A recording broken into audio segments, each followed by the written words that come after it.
Motorcycles of today are the true marvels of engineering. A basic model of inner parts of a typical motorcycle is shown here. In this video, we will explain the basic function of each of these parts in a motorcycle. Let's begin from how a motorcycle engine starts.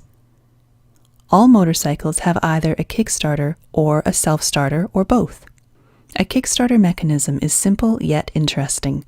As the kickstarter lever is descended, a helical spline forces the gear to slide and engage with a freewheeling gear on the main shaft.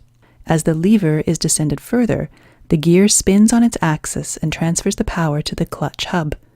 The clutch hub transfers the power to the crankshaft and eventually to the engine. In a self-starter system, a battery-powered motor provides initial spin to the engine. Once the engine is started, the starter motor has to be disengaged from the crankshaft to prevent damage due to excessive speed. This is achieved by using a one-way clutch. The model shown here is of a roller-type one-way clutch. It has an outer race and an inner race with small rollers. As the starter motor spins the outer race in one direction, the rollers get trapped between the surfaces and the power is transferred to the inner race and thus to the crankshaft.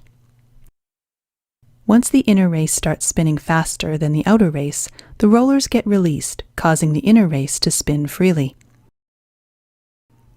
Like every four-stroke gasoline engine, motorcycle engines require a source of ignition to ignite the air-fuel mixture for power strokes. A spark plug is used for this purpose. The spark plug requires voltage in excess of 20,000 volts to fire properly. In this particular model, the voltage is obtained from the stator of the motorcycle, although a 12-volt battery may be used for the same purpose. The stator is a stationary coil of wires. The flywheel of the motorcycle has a set of permanent magnets which revolves around the stator and produces alternating current in the coils. Each output from the stator has different purposes, as shown here. The output for the ignition purpose is received from the exciter coil. This coil has a denser winding of thinner wire than the other coils to produce higher voltage for the ignition. This voltage is supplied to an electrical component known as the capacitive discharge ignition, or CDI unit. The connection for an AC CDI is shown here. The primary function of the CDI unit is to store electric charge and dump the stored charge when required. A capacitor inside the CDI unit stores the electric charge. Another component, known as a pickup coil, tells the CDI unit when to dump this charge. The pickup coil has a small magnet with a coil of wire around it. The flywheel has a small extrusion on its outer surface.